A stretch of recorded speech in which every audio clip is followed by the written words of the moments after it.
নমস্কার বন্ধুরা, আবার চলে এসেছি তোমাদের জন্য একটা নতুন রেসিপি নিয়ে। আজকে বানিয়েছি এই পোলাও। পোলাও বানাবার জন্য সবসময় বন্ধুরা আতপ চাতপ সব রকমই পাওয়া যায়, কিন্তু সবসময় গোবিন্দভোগ দিয়ে এই পোলাওটা বানাবে, ঠিক আছে? তো পোলাওটা বানাবার জন্য আমি 2 কৌটো চাল নিয়েছি। 1 কৌটো প্রথমে নিলাম, তারপর দ্বিতীয়বার দেখছি এই ভরে ভরে 2 কৌটো চালটা নিতে হবে, ঠিক আছে? চালটা নেওয়ার পর চালটা আমি ধুয়ে নিয়েছি। ধুয়ে নেওয়ার 2-3 বার ধুলাম, ভালো করে ধুয়ে, কিন্তু বেশি ধুবে না, কারণ ওটা একটা সেন্টটা নষ্ট হয়ে যাবে বেশি ধুলে। তো ওর মধ্যে দিলাম কাজু আর কিশমিশ। কাজু কিশমিশটা বেশি করে দিবে, কেন পোলাওতে যত কাজু কিশমিশ দেওয়া যায় ততই খেতে ভালো লাগে। আর ওর মধ্যে দিলাম ঘি। তো ঘি দিয়ে দিলাম, বেশি করে একটু ঘিটা দিলাম। তো ঘিটা দিয়ে একটু লবণ দিব। লবণ আবার বেশি করে দিবেন না বন্ধু, ঠিক আছে? অল্প করে 1 চামচ মতো লবণ দিয়েছি। আর এটা বাটি ভরে আমি চিনি দিয়েছি। তো বাটি ভরে চিনিটা দিয়ে দিয়েছি। তো ঠিক আছে, তোমরা একটু টেস্ট করে দেখতে পারবে পরে যে মিষ্টি কতটা হয়েছে। তো ওর মধ্যে দিলাম লবণ, একটু 2 চামচ হলুদের গুঁড়ো, আর দেবো লঙ্কার গুঁড়ো। সব কিন্তু অল্প অল্প করে দিবে, কিন্তু বেশি দিলে আবার কিন্তু পুরো বেশি ঝাল হয়ে গেলে আর লবণ হলে কিন্তু খেতে ভালো লাগবে না। তো 2 চামচের মতো আমি গুঁড়ো লঙ্কা দিয়েছি। গুঁড়ো লঙ্কা দেওয়ার পর ওর মধ্যে দিলাম একটু গরম মশলা। তো গরম মশলা একটু বেশি করে দিয়ে দিচ্ছি যেন সেন্ট বেরোয়। গরম মশলা দিয়ে দিয়েছি বন্ধুরা। গরম মশলা পরে এদিকে সাইডে একটু মশলা বানিয়ে নিলাম, ঠিক আছে? 1 থেকে 1.5 ইঞ্চি আদা আর কয়েকটা শুকনো লঙ্কা।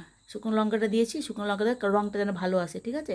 শুকনো লঙ্কা দিয়েছি। আর এদিকে দিব 1 চামচ জিরার গুঁড়ো। 1 চামচ জিরা গুঁড়ো দিয়ে দিচ্ছি। জিরা গুঁড়ো দেওয়ার পর এবার মিক্সি জারে ওটা মশলাটা পেস্ট করা যায় সাইডে রেখে দিলাম। রেখে দেওয়ার পর দেখতে পাচ্ছ বন্ধুরা মশলাটা তৈরি হয়ে গেছে। মশলাটা ওর মধ্যে আমি দিয়ে দিচ্ছি। দিয়ে একটু সামান্য জল দিব, ঠিক আছে?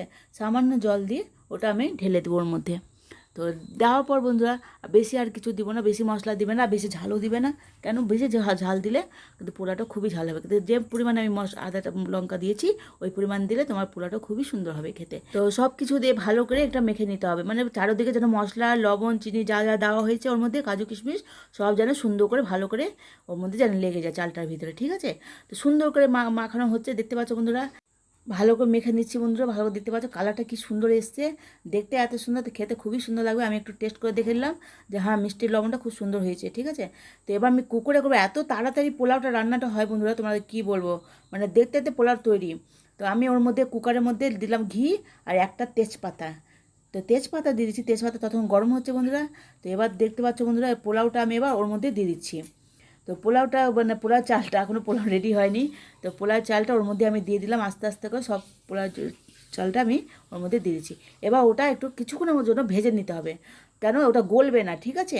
তো চালটা তোমার যদি একটু ভাজা ভাজা করে যখন দেখবে পুটপুট করে আওয়াজ হয় তখন দেখবে ভাজাটা হয়ে গেছে। তো আমি কিছু 5 মিনিটের মতন এই পোলাওয়ের চালটা আমি ভেজেছি। তো ভাজা হয়ে গেছে বন্ধুরা। এবার ওটা আমি সাইডে রেখে দিলাম। এবার দিব জলের মাপ, ঠিক আছে?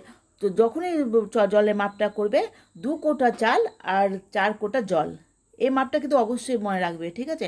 কেন যদি না মনে রাখো গলে যাবে। যদি বেশি জল দাও গলে যাবে, আর কম জল দিলে পুড়ে যাবে, যে কোনো একটা কিছু হবে। তাই তো সবসময় জলের মাপটা ঠিক রাখবে। তো 2 কোটা চালের মধ্যে 4 কৌটো জল, ঠিক আছে? মানে যেটা বাটি মাপ করো, গ্লাসের মাপ করো, ইয়া কৌটোর মাপ করো, মাপ হিসাবে কিন্তু ডবল জল লাগে। এই কথাটা সবসময় মনে রাখবে, ঠিক আছে? এবার 4 কোটা জল দিয়েছি। জলটা কিন্তু গরম করেছি, উষুম জল সবসময় দিবে, ঠান্ডা জল কিন্তু না। তো সব গরম জল করে দিয়েছি। গরম জল করে এবার বন্ধুরা আমার একটু ভুল হয়ে গেছিলো। তো আমি একটা বাটি নিয়েছি, বাটির মধ্যে ঘি দিলাম, আর ওর মধ্যে একটু লং এলাচ আর একটু দারচিনি, ঠিক আছে? ওটা 3টা একটু গরম করতে আমি সাইডে রেখে দিয়েছি।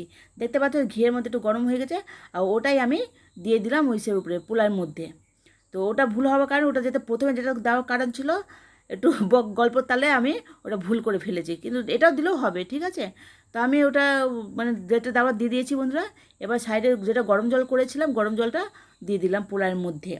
এবার দিয়ে ভালো করে নাড়াচাড়া করে নিয়েছি। নাড়াচাড়া করতে করতে বন্ধুরা দেখতে পাচ্ছি কী সুন্দর কালার চলে এসেছে কুকারে। আর কুকারে নাড়তে নাড়তে ও পুরো পোলাওটা আমি নেড়ে নিয়েছি, ঠিক আছে? নাড়ার কালার রং সুন্দর চলে। এবার ঢাকানটা লাগিয়ে দিলাম। ঢাকানটা লাগিয়ে দিয়ে মাত্র একটা সিটি, ঠিক আছে? একটা সিটি, কিন্তু বেশি সিটি দেবে না। একটা সিটি দিয়ে ওটা নামিয়ে নিতে হবে। তো একটা সিটি পড়ছে বন্ধুরা, দেখতে আমাকে ধরে যেতে আমার হ্যান্ডেল ছুটে গেছে, তাই জন্য ওটা আমি ধরে রেখেছি। তো এবার দেখতে পাচ্ছ বন্ধুরা কী সুন্দর একবারে একটা সিটি পড়বে পোলাওটা নামিয়ে নেবে, কিন্তু ভাপ বের করবে না। তা আমার একটা সিটি পড়ে গেছিলো, আমি কিছুক্ষণ রেখে দিলাম। এবার দেখতে পাচ্ছ বন্ধুরা আমি ঢাকনা খুলে তোমাদের দেখাচ্ছি, তাড়াতাড়ি শর্টকাটে তোমাদের দেখাচ্ছি। কী সুন্দর সেদ্ধ হয়ে গেছে আর পোলাওটা ঝটপট করে রেডি হয়ে গেছে। এত তাড়াতাড়ি পোলাওটা রান্না হবে বন্ধুরা, তোমাদের গল্প করতে করতে পোলাও রান্না হয়ে যাবে। দেখতে পাচ্ছ কালারটা খুব সুন্দর হয়েছে, আর ঠান্ডা হতে হতে ঝরঝরা হয়ে যাবে। ঠিক আছে? যদি তোমাদের এই ভিডিওটা ভালো লাগে অবশ্যই লাইক কমেন্ট সাবস্ক্রাইব করো, যাদের যাদের শেয়ার করো। বাই।